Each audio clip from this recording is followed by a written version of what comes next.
Talking of great TV shows.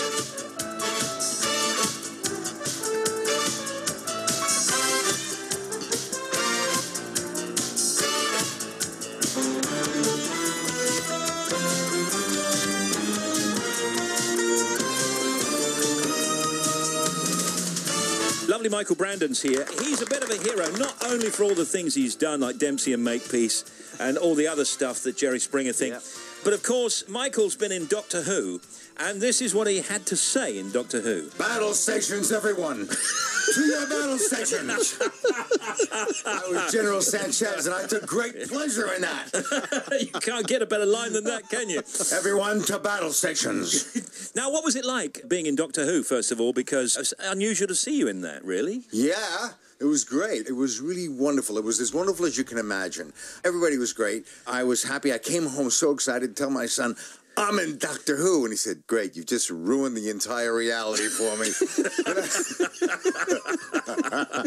Of course, you famously married your co-star. Yeah. I remember you were in that Dempsey and Makepeace. I remember that. Yeah, I remember that. And you always used to think, well, they don't get on very well. But of course, that was in the show. And it turns out you got on quite well outside of the show.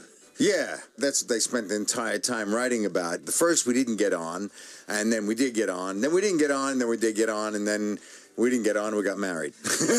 But did you get on from the start, really, and that was just to promote the show? Well, no. We never did it to promote the show. It was the kind of press that I think a producer or a network goes, oh, my God, this is happening. But in the end, you had a good working relationship as well, because that series ran for, what, 3 years? 3 years, yeah, and was hugely successful. Well, it was the chemistry. You know, you can do 1 million different detective shows, and maybe 10 will survive, and it's all because of the chemistry. Could you do a reunion show? Yeah. Well, there's always been talk of that. You know, I just finished working with some great guys at Hat Trick, and they do episodes, you know, the show with Matt LeBlanc. Yeah. And we would like to do a show in that vein. Glynis and I doing a show now, about us now. And I think that would be hilarious, just to see what happens to 80 icons now. Michael Brandon here is now at London's Palace Theatre playing the part of studio boss R.F. Simpson in a new production of Singing in the Rain, which was a constant sellout when it played at the Chichester Festival Theatre. Sorry about that burst of song. We know the story of Singing in the Rain, but recap it for us, the story of Singing in the Rain. Well, Singing in the Rain is not one of those frothy musicals. It's got a real story. Yeah. It's not story light. It's about movies when all of a sudden the change happened and talkies came in. It just changed history and media. And this was written as a movie first and then became a play, and it is sensational, as Simpson says. We've never not had a standing ovation. Really? I'm telling you, they go crazy. It's absolutely spectacular. How long will it run? Well, I don't know. I mean, you know. How can he answer that? He doesn't know, does he? What's the plan? Well, the plan for me is I'm in for a year. I can do a movie or more episodes or something. Yeah, it's definitely going to be there a while. We had a full house every night. It was sold out in Chichester from June to mid-September. Yeah. I don't know where they all came from. Now, we're going to be here, and I'm telling you, when the people find out, and you know, you spend so much money to see a West End show that you want to have a good time. Yeah, a guaranteed absolutely. good time. Yeah. It's a guarantee. Well, that's fantastic. How do they do all the rain sequence? Brilliantly. Yeah. It's like taking it into the modern day where it's like Glee, splashing in the boots and the colors, the umbrella. It really is magical. They have tanks. They took where the orchestra used to be and down below in the pit. Yeah. And that is now big water tanks, floods everything. Oh, my We goodness. flood the people right out of there. I'm telling you, they don't have to leave. They get washed out. It's just the singing and dancing is what it's about. I could never imagine myself saying that. It is just such a wonderful thing to watch. The ensemble is the best I've ever seen. You've never seen people work like this. I used to go to my dressing room all the time. Yeah. I stand and watch.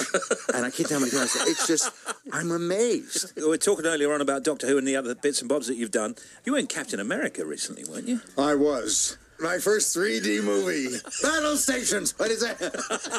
That same line again. Get the battle stations guy. No, I was the senator. It was the Senator Brandt's idea to create this character of Captain America. It was really publicity to try to get men to enlist for the war. Right. But he had his superpowers, and he always wanted to do it, so the opportunity happened. All of a sudden, Captain America was born. It was very brilliant writing because it was a hard one to pull across, you know. Might not have been worldwide, things have changed, but it really stayed true to the original comic, and it works, and the period was just great. Are you going to recur in it, do you know? Well, that's the problem. You see, that one took place in 1942. Everybody's dead except for Captain America, who was frozen or whatever, you know, and it comes now the new Avengers movie, which will be all of them coming out. So there's going to be a no. No, it wouldn't be, not this one, maybe another, because Marvel Studios, you know, that keeps their people together. You can see Michael Brandon in Singing in the Rain at London's Palace Theatre, which is now booking until the 29th of September. We're going to come down for a joyous evening and wave. It will be that, I guarantee you. Okay, great. Well, good to see you, and good luck with it. You don't need luck. It sounds great. Michael Brandon, everybody. Michael Brandon.